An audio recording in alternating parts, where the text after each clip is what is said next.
Crucial to professional ethics is confidentiality, which dictates that certain information be kept secret or private. Where information is about minors and adolescents, where do we draw the lines in terms of parental or guardian support, consent, and supervision? We take a look at the dicey topic of minors, adolescents, and confidentiality. This is Law Express. My name is Noella Seidu. Do stay with us.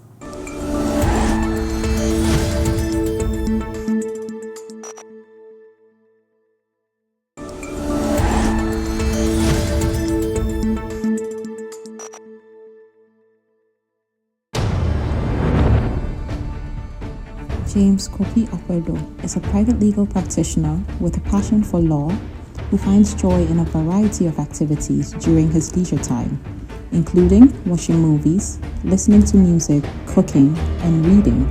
Dr. Edward Adedankwa is a private legal practitioner and a medical doctor with a love for choral music, tennis, and movies. Noella Seidu. She's a private legal practitioner and a consistent member of our 3-lawyer panel on the show every week. She also doubles as the host of the show. She likes to play tennis and read. We cannot have this conversation without first understanding what the central concepts are. Yeah. So the first one is who is a minor, or in other words, who is a child. The law in Ghana, we are lawyers, so definitely we have to look at that. The law in Ghana defines a minor or a child as anyone who is under the age of 18. So any period between 0 to 17 and 9 months and few days. Oh, you want to get to the last. Exactly. So on the day you turn 18, then you're out of that categorization. So that's a minor under the law. When you move from the category of minor and then you go into the next stage, that is when you hit 18, you go into a different category. I think adulthood is 18 most. Depending on what the context, right? So to vote, then you are regarded as a majority. Exactly. To open a bank account, some to marry. Yeah. But in other spaces, you still are not yet at the age of majority. For instance, you can run for office to go to represent people in parliament. Yep. Doc, can we look at what adolescence then is? Because that's the other theme of today's topic. Yes. So adolescence marks a transitional period between childhood and adulthood. Typically, by the WHO standards, an adolescent is somebody between the ages of 10 to 19. But within this range, we also have other groupings. For instance, when we talk of a young person, we are referring to somebody between the ages of 10 and 24. But when we refer to the youth, that is 15 rather to 24. Let's not complicate things. Let's keep it within adolescence and being a minor. I see there's an eclipse in there. So for being a minor, you're looking at 0 to 18. But adolescence goes beyond 18. Exactly. Into age 19. So probably we could look at the various stages of adolescence. So the early, mid. Yes. So 10 to 14 is early adolescence. Then we look at 15 to 13. Well, it depends. It differs on the jurisdiction and who's defining that. Yes. Yeah. But the WHO standards and subject to some few variations. But 10 to 14, or let's say 13. Yes, that's early adolescence. Then you have 15 to 17 as mid adolescence. Then you can have 18 and beyond as late adolescence. And these are all I normally like to look at it rather as 10 to 13 for early, 14 to 17 for mid and late, 18 and beyond. And once again, the eclipse. After 18, what are you really? In some spaces, you're seen as an adolescent. In other spaces, you're an adult. Even when we look at the mid-level, at 16, there are certain rights that you have, and you're still a minor and an adolescent at the same time. Let's look at the what characterizes this period of adolescence as we've broken down the stages. Of course, what is obvious is the physical changes. Yeah. So this time we're looking at puberty, we're looking at rapid physical growth. Most parents say their kids tend to eat a lot more within adolescence years. I don't know what what could account. Is this just as a result of the rapid growth and the body needing it to be able to just spring out? Exactly. There's a growth spurt, as we put it. There's a lot of hormonal actions going on. A lot of development is happening from various cortex of the body, and all these require energy. And we do encourage it. Those who are able to eat, and those even who are not able to eat, we encourage them to eat well. And I'm sure we'll get there. That's also the point where, as a result of some of the exposures and the things they are getting to know, they also develop a certain idea of what beauty is, and whether they should eat, what they should not eat. So they are subject to a lot of influences as you've raised. They are growing rapidly. Very conscious about their bodies and how they look. Very. And they are based on societal norms. Exactly. I think you like to look at the cognitive bit. Yeah, I mean, they tend to have a lot of independent mind at that stage. They believe they have rights to things, and they can think better. They can perceive things better. They know what they know exactly what they want. Sometimes they can even tell you that, excuse me to say, I need some privacy. Yeah. So they tend to become, a bit mature from being children and start developing. So we're looking at... It's scary today because a child at the age of 7 years, the thought process will be different from, when we were growing up, particularly in the village. The environment, the exposure, yeah. So that's what characterizes, those kinds of early developments. So if you're worried about 7-year-olds, you can imagine what happens in the adolescent years, where there's this thought pattern evolution and decision-making abilities, right? Yeah. And that's where I come in. I remember the day my little cousin, Da Costa, I told him something very brief, and he told me, opinions are like noses. I said, where did he learn this from? But to say that at that stage, the prefrontal cortex, which is responsible for decision making, is still developing. And these decisions are influenced by the hormonal impulses. So at that time, though they think they know, they think they are beginning to become more analytic, they need guidance, because some of the decisions and the things they are exposed to, they may not have the maturity. We can discount the psychosocial changes that happen within this period, because that is when people become aware through social interactions about themselves. They learn emotional regulation and identity formation, like you were talking about. But the challenge is in encouraging them to have their own boundaries and establish who they really are. Where are the lines? Because if you allow them to just go wild, then that is the critical period that we have broken people, right?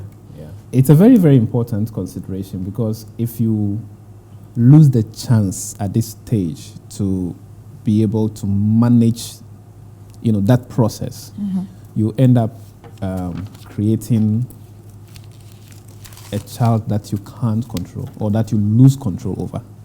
Or that is ill-raised. Exactly, that's not properly raised. Yeah. And then also sometimes as parents you think that, well, this is a child, she can't dictate to me, or he can't dictate to me. But you still have to care about how they feel. Exactly. And so you end up exercising some form of control or authority that make them become timid. Or rebellious. Or rebellious.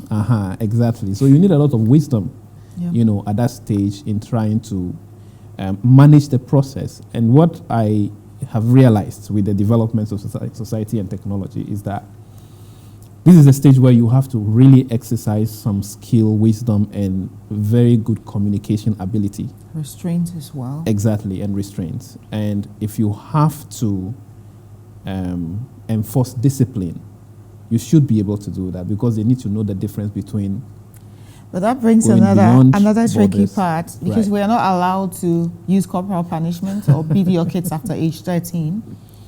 So it becomes tricky also, because it's probably just on a case-to-case basis, and you need to just have your own carrots and sticks and make sure that you have the right boundaries and you guide them in this very delicate period, because I would want to believe that with all these changes that happen and the hormonal changes, even they sometimes will not understand what is going on with them, because sometimes it's biological and out of their control. Yeah.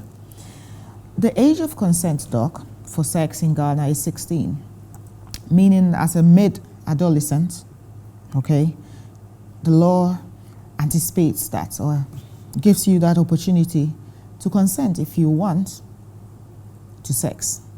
We all know marriage age, on the other hand, is 18. I don't know why they were not pegged at the same time. Is it the law allowing room to practice for 2 years before you marry? But that's by the way, because I would have expected that it's together with the consent age for marriage. So, I mean, but others say, yeah, you can marry at 16 with the consent of your parents or guidance. Yeah. But that's a different conversation altogether, not for today. I'm bringing the issue of sex into the discussion because of this age of 16 for consent. And based on that expectation, of course, there should be sensitization, healthcare, and information generally around that activity for people within that age bracket, just because they could. Yeah. How do we draw the line in this kind of sensitization and confidentiality? So this is clearly a child asking an adult, be it a professional, a teacher, a counselor, probably about safe sex. Is this where you jump in to protect their information in confidence, or this is when you rope in the parents and other leaders in society to enforce better behavior? Thank you. Well, I think this is an interesting issue you've raised, and it's been subject to some debates on the lines drawn. But it is also as a result of sensitivity and being pragmatic that these days and age, people don't wait till they are that 18, 22 plus before they engage in sexual activity. So in a way, it's also somehow to protect them and to give them a head start in whatever lifestyle they may happen to find themselves in. Now, consent, yes, at 16, they may be able to consent, subject to all the guidelines we can offer them as adults, but it even goes beyond the 16. I here introduce the Gaelic consent, that it's not even up to 16 alone they can consent. What Gaelic consent says is, even those below the 16, at 14, 15, and these days, it will amaze you how apparently mature they appear to be. If at that stage or at that age, they understand what the treatment or what the discussion is about or whatever care they are seeking, and there is sufficient maturity and understanding, and the professional also thinks it's in their best interest, even though they are not at the age of maturity yet, they can still consent and it can be done for them. You are talking from a medical perspective at this point, but I want you to wear your lawyer's hat now. We all know that anything under 16, forbidden. But as a medical professional, you have different, should I call them, lenses that you look at through. And you're looking at maturity emotionally and also in the cognitive space. We are looking at the health Okay. of the person. Indeed, like I've said in other episodes, even a prisoner, no matter the crime, the degree, is still entitled to good health care, and they are also entitled to confidentiality. Now, kids at this age can consent, and they are also entitled to confidentiality. And it gets a bit interesting when you get to a point where there's something you think parents should know, but the kid say does not want the parents to know. The public health thinking is, if you expose the child to the parents against their consent or will, they may not come back. And they may influence other kids not to also come, because you see, they've been exposed to all kinds of information. Some are false. In fact, there's this old case of a choir master telling one chorister that having sex with you will make your voice even better. And some of these falsehoods are peddled, and they manage to have their way with them. So at times they come to us to open up on some of these things, and they are things they may not want their parents to know. In the case I was mentioning, in fact, it's a decided case that went as far as the House of Lords in the UK. In the Gilly case, she was way below 16, and there was a Department of Health directive that kids below 16 can approach health personnel, and in this case, they went for advice on contraceptives. And the mom thought, no, if you are giving them this kind of advice, then you are Opening in the a door, way, tacitly, yes, urging them on to have that. And the court was clear that at that age, even if they are below the age of consent, but they can sufficiently understand and appreciate the issues, why not? It can proceed. Later, it went back on a different matter, Madame Axon's case, that she said that the interpretation given to Gillick will pre-expose this case to, this kind of, experimenting and premature sexual exposures and all that. And the court affirmed it, that yes, even with all that, it can still be given, and you don't need to expose the child to parental, The conversation just got interesting, but we'll go for a quick commercial break. When we come back, we'll pick it up from where we leave it now.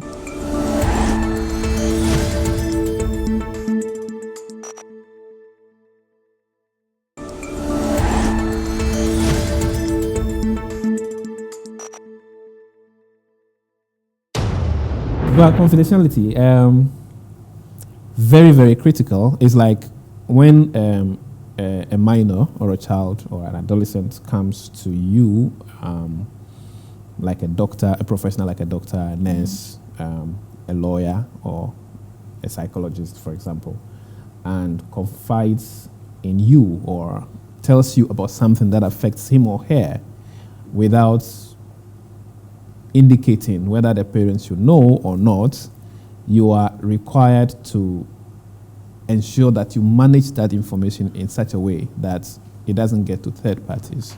So I'm sure doctors are bound by ethics to keep that. We lawyers are also bound by our ethics to make sure that we keep confidence. But yes, is it necessary that these young people are entitled to confidentiality? Great.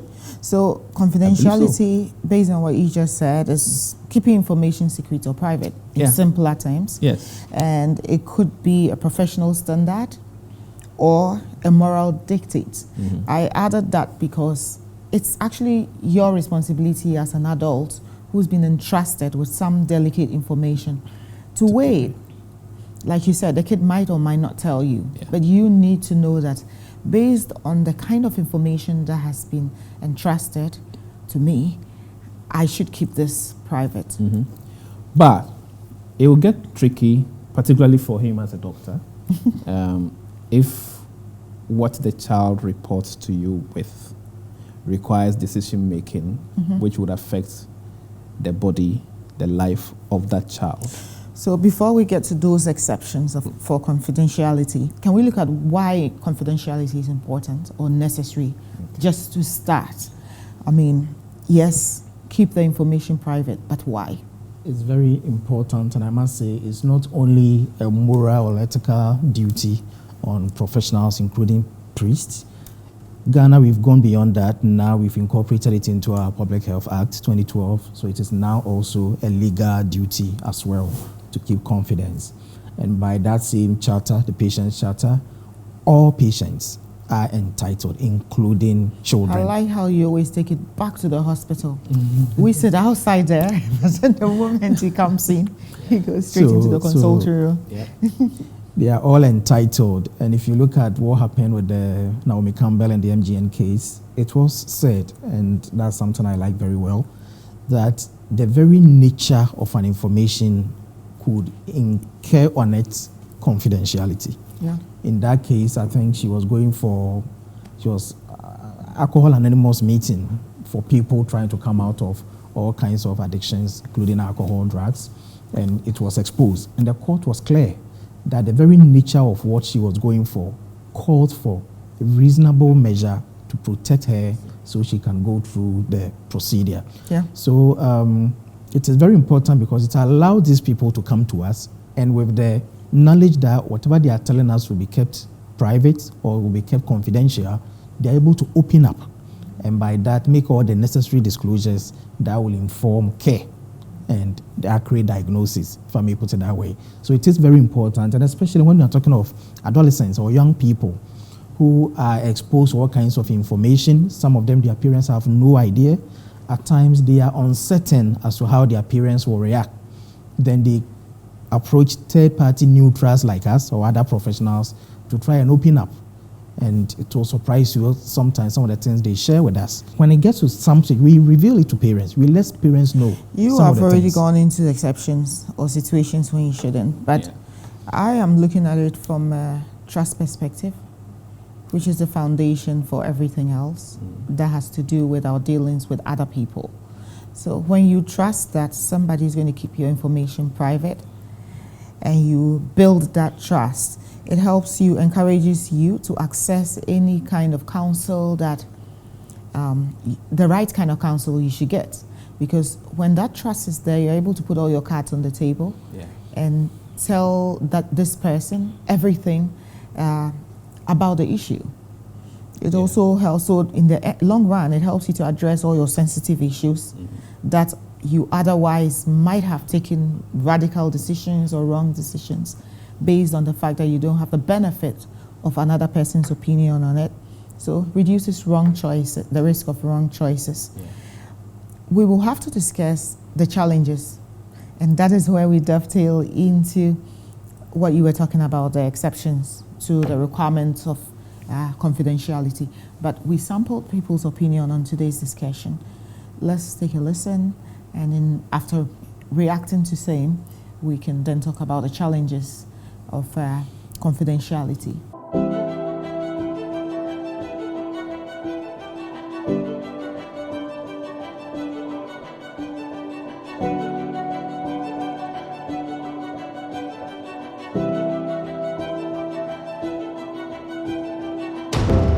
I think minors have the right to confidentiality when it comes to them seeking for health care, because the age of consent, they are not yet there.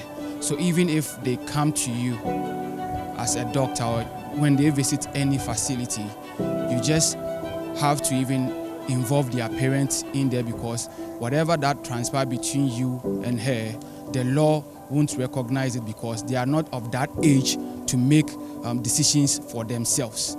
And even if it happens that you engage any minor when he or she is seeking for medical help or assistance, you just have to keep their data intact. You don't have to, make it open to people. The aspect of confidentiality is very key in our daily activities. You see, in life, it has rules and regulation. It has ethics that guides us. It has morals that takes us to, whatever we do. So asking or seeking individuals' consent before you indulge them in your works is very, very critical and crucial, because without their consent, you're unable to do stuff that is legally, in the right way. So an example is a child. You see, a child cannot just stand in and then do something without the consent of their parents. So as journalists, we are even advised to move a step further away from the children to their parents, to their guidance. Ask or seek their consent as to that. I want to use a child for this. I want to take the pictures of this child for this. Then when you are using these childs, then it means you've sought for their idea, you sought for their parents, you sought their privacy. You are not infringing on anybody's right. So confidentiality is actually key in doing everything that each person does in his life. Minors should have the right to confidentiality in cases like, legal or help, seeking for help or legal reasonings, because right now we might think it's nothing, but then when they grow up, cases like rape, like this, it is very, very key to keep that confidential, because right now they are kids, but then when they grow up to a certain point, they would want certain things about their past to be hidden. And the media is there. You can't hide anything from the media. As far as something like rape is published, where the case or the minor's face is, shown on the camera, it becomes a problem when the person grows up and can hunt them. I think minors should have the right to confidentiality, because when minors seem to be comfortable with people they love and tell them things that are really very important to them, and you are able to keep it yourself, it gives them more confidence to come back and speak to you. So when they have medical issues, or maybe something that has to do with deep down, something that has to do with health or anything, and they come and confide in you, I think you should do well to keep it to yourself, because it gives them more confidence and then more spirit to come and tell you that, okay, this is what is wrong with me, help me again. But when we don't give them that confidentiality and we always tend to send out their information and all that, it keeps them down and low, because they know that when they come and speak to you, you are going to put out their information, so they wouldn't even come to you to do that anymore. I think your audience members are quite aware or fully aware of what the concept actually means. And I think one of them will actually introduce the bit about media exposure to issues affecting young people and the unnecessary attention it might bring, to them. It's very critical, because these days your mobile phone, camera, internet, and everything is everywhere. And we absolutely need to be careful about that. But most importantly, for professional environments where the person comes seeking help, it's necessary for the health provider or caregiver to weigh the options and decide whether this is something that should come to the attention of the parents, or it is something that I, as a service provider, has the legal discretion to make a decision on and take a step in the best interest of the child. Doc, what are your thoughts on the Vox Pop? I think I totally agree with them. They shared concerns that are very legitimate, and I appreciate the fact that they are all aware of some of these things, and it is indeed their right. And to my colleague health workers, I would even say we should at times even anticipate. And I will cite an example. A young lady walked to my consulting room once. He came with a brother, and it was in an ANC antenatal care setting. And she told me she wants the brother to be there. I first asked if she's okay, and she said yes, she wants the brother to be there. But knowing the kind of questions I was going to ask based on the complaint she gave me, I politely asked the gentleman to step out a bit. Later, we'll call him in. Then when the gentleman went out, in fact, because of her complaint, I had to go a bit into her abortion history. And from what she told me, I later asked her, did you want your brother to hear this? Then she screamed, hell no. So at times, we can anticipate this and guide them and protect them on this. Confidentiality is absolute, it's very critical. And we should always be present. I agree with what Mr. Apedo was, your observations, because I also noticed that they introduced another angle to the conversation, which, we've been so far discussing it along the lines of information that has been volunteered to another person by a minor. But with the new media, people take information from you even without your consent. So as a kid in school, your photographs, they are your personal information. So when somebody takes a photo, maybe the school in its bid to advertise because of competition, take videos of you during your speech day and other school activities. Are they allowed to publish these? Do they require your consent, your parental consent, and all of that? Because all these bring confidentiality out there. Do I have the right to keep my image confidential? Shouldn't my parents or myself be asked first before you use my image for your school calendar, for instance? Now, if you are posting your kid, sometimes not even properly dressed, you think, oh, it's just a baby in a diaper, so it's a funny video of your child just trying to walk. It's harmless, right? But when this child becomes an adult, the whole world has everything. How do they decide what they want to put out there? Because it's already there and it's been consumed. I can tell you, some women even start creating Facebook accounts for their babies, even while in the womb. Scans are even posted. Wow. Now, I've seen, like you say, in schools posting all kinds of pictures. Not even just schools, other individuals, other adults in the house. Churches. They think it's funny All video, manner of and entities. at times even a child is sleeping, and some images are picked and all that. You see, everything should get back to the welfare principle of the child. Whether when we do this, the best interest, whether we are acting in the very best interest of the child. Some people honestly do not pay attention to the consequences. It's not from a bad place.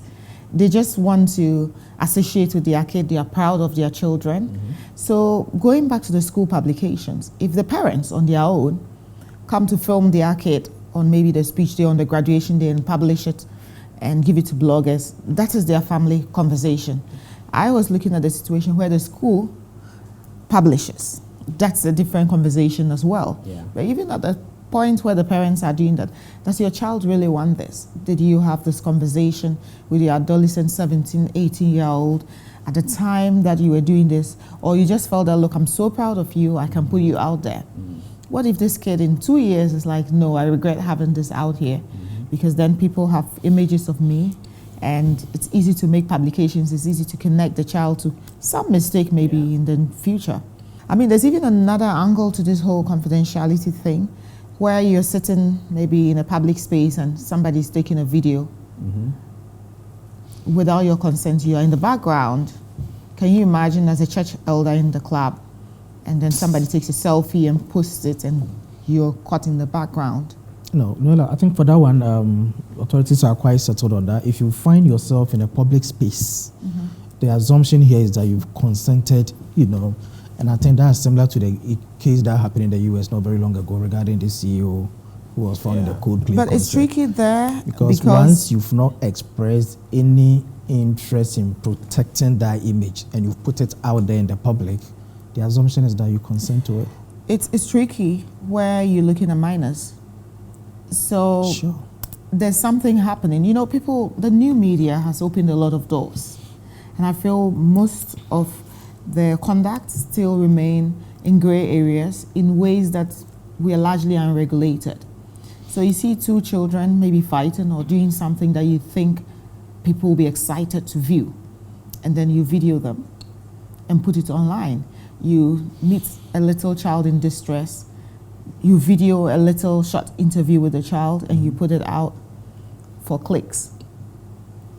Do we look at that as, That's a no-no. Exactly. Absolutely. So I was looking at it within this context where you see a child maybe acting funny, you think it's funny, you film it and put it on your Facebook as an upload. Yeah. Or children engaging in bad behavior, sexual conduct in a public space or something, a place that you can, and then you realize more and more people are filming those things and trying to publish those. We'll go for another break now. When we come back, we continue our conversation along the lines of the exceptions, which is what you both have been eager to talk about all day. Sure. This is still Law Express.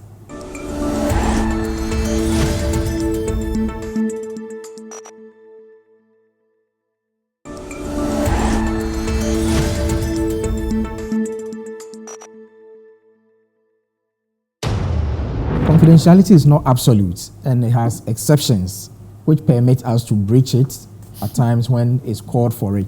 Yeah. I must say, at times the person may even waive it, whether a young person or even an adult. For children, at times they may defer to their parents. They may say, this one, talk to my parents, explain it to my parents, explain it to my uncle. When they do that, then they are inviting this third person to come in, and we do see a lot of that, yes.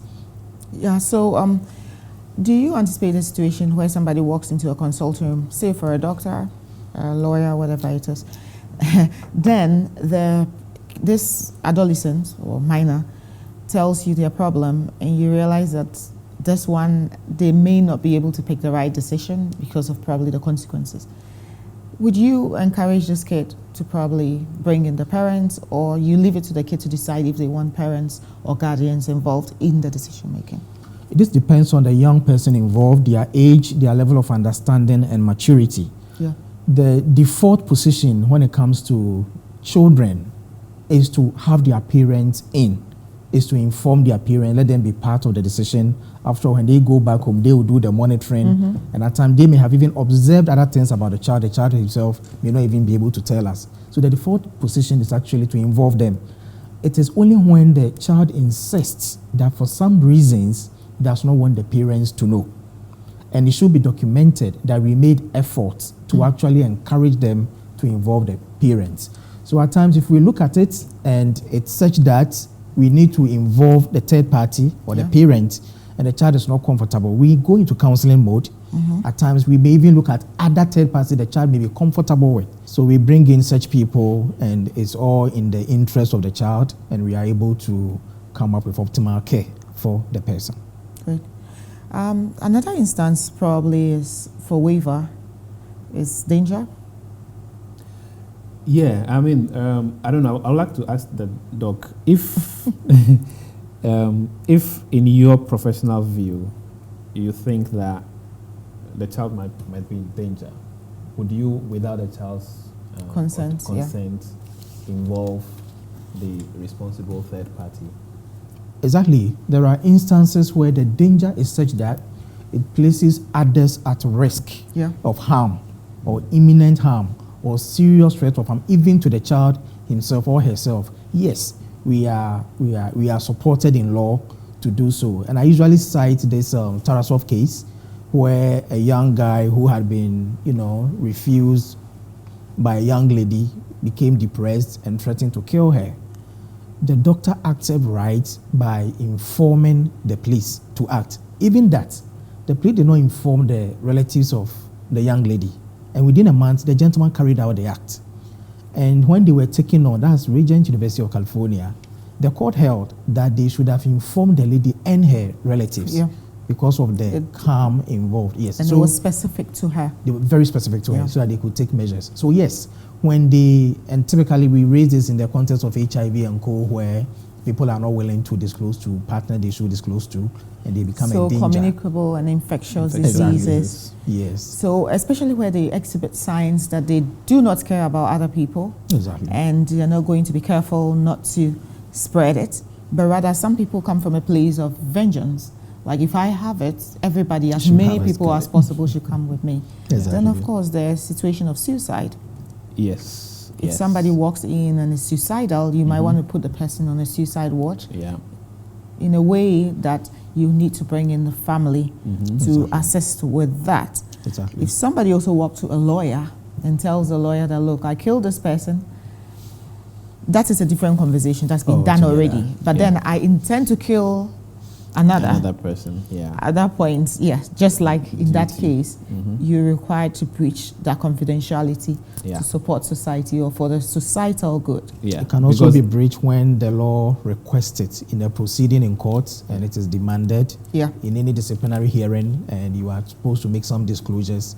It's done. And there's a recent matter where a nurse informed the others that patients are complaining about a particular nurse. And when she was asked to name the person, he said, I will not name the patient, the one who complained. Else, this was used in office gossip, office politics.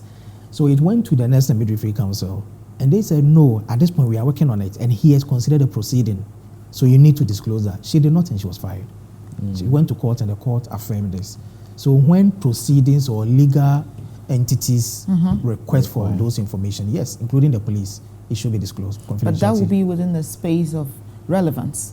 The fact that you've been asked to give specific information doesn't mean it's opened the floodgates for all other irrelevant stuff. No, definitely. Such that in talking about that, then you now start bringing the person's history and other materials that do not have any bearing on whatever is being investigated. You disclose what is relevant and you disclose it to the appropriate authority. If at the DVLA you do an eye examination and the driver's eye is so bad, you don't go to the bus station and announce, don't allow this driver to drive. No.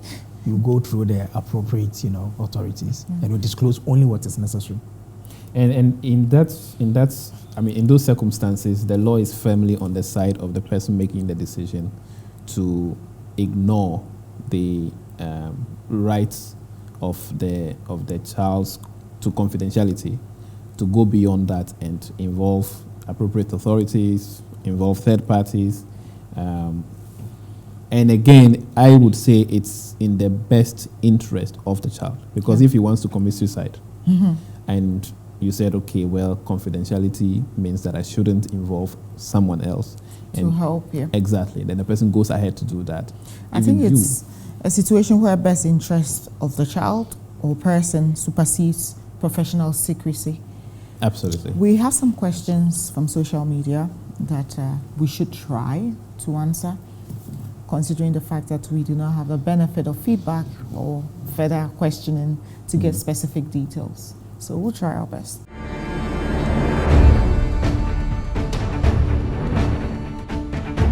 I'm a school nurse.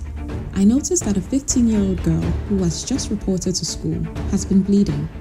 Upon further investigation, I believe she recently had an abortion, a fact she confirmed upon questioning. She does not want the school authorities or her parents informed about this. Should I respect her right to confidentiality?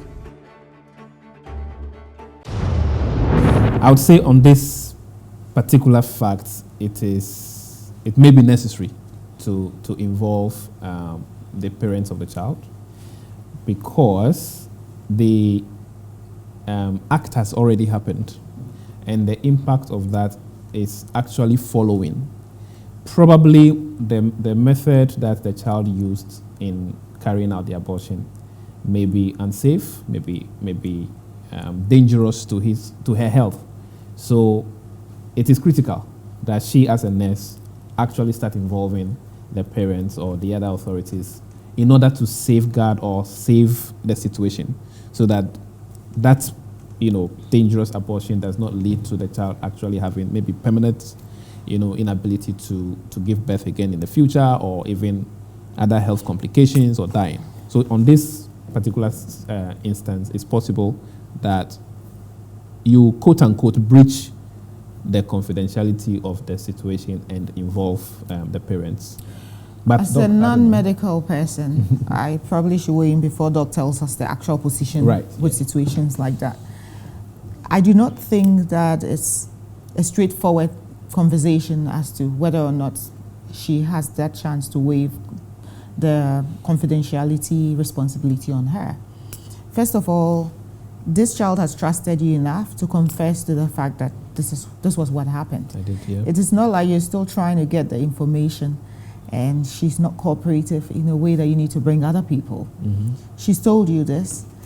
You are a medical officer. At the school level, you are the first people that ought to handle them. You have that option to refer her maybe to a bigger hospital, to perform more tests, to see how far this is. I think the breach would become apparent where there are bigger consequences for this action. But if, based on the bleeding or subsequent checks on this kind of bleeding, you realize that, look, this is a normal reaction or consequence of a procedure of that nature, the bleeding will stop, she'll be fine, nothing would happen. It gives you a rare opportunity, now that you've built this trust, to have a conversation with this child, counsel the child to the point that you can bring the parents in safely. There's a reason why that kid doesn't want anybody to know, including parents. You now have a rare opportunity to get her to now trust other adults, so next time she doesn't get back into this. Okay. But if you just call without managing it till you get to the point, you call in parents, because it's not like she's now about to die or she's in a coma. You call in parents, she disappears from school, and what do?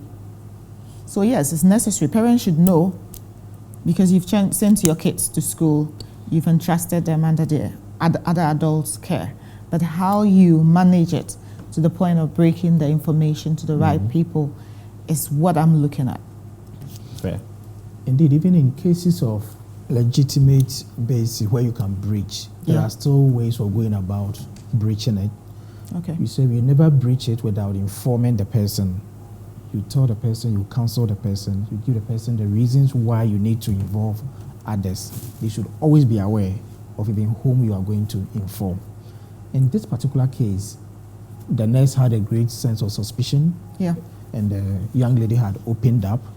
Medically speaking, it should be referred to. And I'm glad you brought this example, because we've seen a lot of abuses, sometimes from teachers who get to know some of these. House mistresses are abusing some of our young SHS girls when they get to know they are pregnant. They announce it. Some are forced to do the urine pregnancy test in the office of head mistresses. And I'm sure that's another conversation we'll talk another time. So in this case, you refer to the hospital. We need to confirm the pregnancy, what is left over in the womb, whether additional procedures may be necessary through evacuation of the uterus. Then we come to the counseling. All this while, normally by the time you are taken to the hospital, the parents may have been informed that your child is sick, is going to have to come around. Yeah. So typically the parents are around anyway. We then manage the situation. We talk to the young girl, how far she wants us to go in informing the parents. Then when that is certain, sometimes some of them want the parents involved.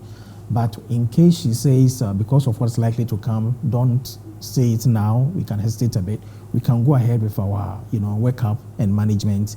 In those instances, the first priority is securing her health, ensuring she's safe, giving her the necessary medications, rehydration, if she needs transfusion, sometimes because of the bleeding, they've lost a lot of blood. All of that are managed. Then we come to what to us in public health is most important, counseling her because she's already started having sexual activity if it's confirmed that it's pregnancy. We look at discussions on contraceptives, etc., talking to her. Abstinence is always our A. Yeah. Then we come to the other things, including the contraceptives.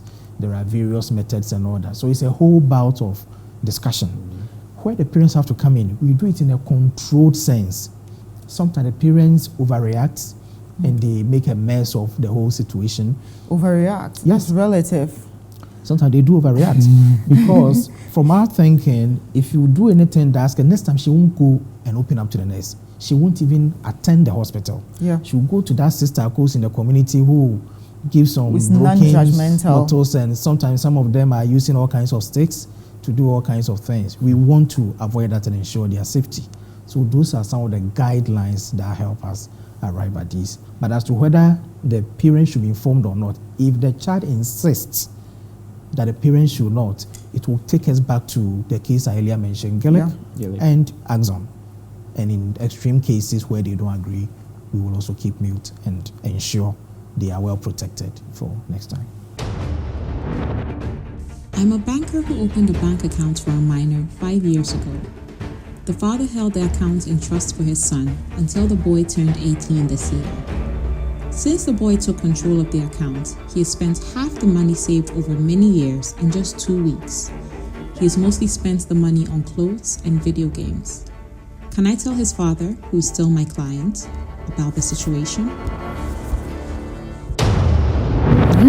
This takes us back to banker customer relationship. Exactly. And confidentiality is expected also there in the banker customer relationship. If at 18 and now the account is now in the name of the child or he now has full access to it, why not? That's why it was given to him. I think the father can still be informed. They can talk through, and whichever way they want to use it, yes, he can still be informed. And then he sues the bank. No. For breaching his confidence, because this one is not about medical care.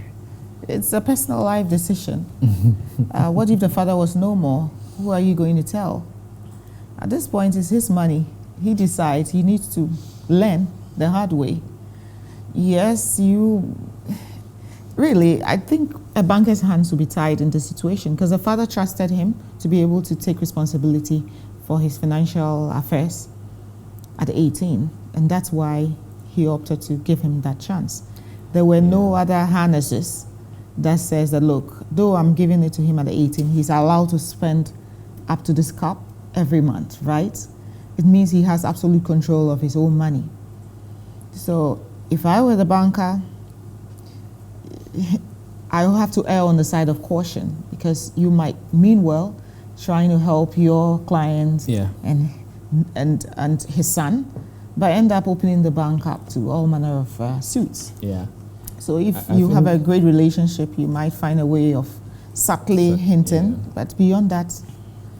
I think on this one, I would agree with you that the banker's hands may be tied because the same spending habit of that particular 18-year-old child is an issue that needs to be discussed.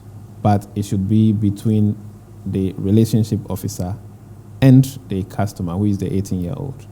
Really? Yes. Does a banker have the right to have a conversation about how you spend your money if you're not breaching any law? No, I'm not saying that he's breaching any law, but if the relationship officer is truly concerned about is it your duty to be concerned about people's money? That's relationship management. It's possible that this child... It is in the sense that at times if you realize the rate at which money is exited out of an account, yes, they can open up a conversation. Listen, probably somebody is even... so that's a different conversation. Yeah. You have established that it is indeed the owner of the account who is spending his money. what is your business? First of all, why are you even looking through to notice how much I have spent? Because I haven't asked you to make any checks for me. It's different if the person comes to report to you that I suspect somebody else might have access to my account and maybe spending. And then in the course of that, you realize you confirm it is him. Maybe then you have a golden opportunity to be a busybody in a diplomatic way, because you can't step beyond certain thresholds. But for you to call me to say that, hey, the money you inherited from your father, I've seen you spent half of it in 2 weeks. Why are you spending that way? I'm going to sue you because you're invading my privacy. I do not think bankers have access to just be nosing around people's accounts unless there's a specific duty to be performed in that space. I think it's a tricky one, really, because in this particular one, I would still believe that the relationship officer should be able to have such conversation with her customer or his customer directly, not to a third party. What is the purpose of the relationship? Is it to help me have ease of transactions? Manage money. Or to guide? You're not my money manager. You are a relationship officer who is to help me have an easy access to my money funds, and to any other services I require from the bank. Beyond that, what I do with my money is not your business. True. I can choose to close the account and you can't do anything about it. Absolutely. Apart from pleading that, look, I keep it open for business, right?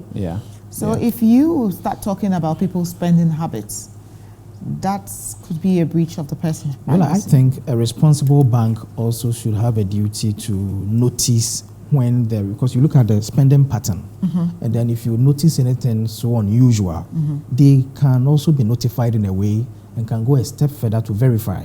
Great. Given what you've said, assuming you verify, and indeed it's been handed over to the guy, and it is him. It is him, not stolen, your not job cloned, is done, and that's what he thinks he should do. Then there isn't much you can do. Look, he doesn't even need to explain to you. Once you establish that he is the one doing the spending, he's the one who has the mandate, and it is his money, and it's there for his benefit, and he's not holding in trust for another person. What is your problem? He just has to learn. After the money is done, like the prodigal son, he'll go back home to explain to his father. Stability. And at that point, the father also learned that perhaps he should have made it till 30. Maybe gradual. When it comes to topics like this, we could never, fully go around it because there are just too many angles to it. And sometimes it requires a second sit down to explore it further. But like I always say, we leave it to our viewers to continue the conversation at home. Today's conversation, we narrowed down to minors, adolescents, within the space of confidentiality. And considering the high tendency for rebellion within that age bracket, confidentiality is a great ally for parents, guardians, professionals, in their bid to gain trust and to help young people access correct advice and to take the right decisions. This has been our discussion today on Law Express. My name is Noella Seidu. I was joined by James Kofi Apedo and Dr. Edward Adudankwa. This has been our show. Goodbye.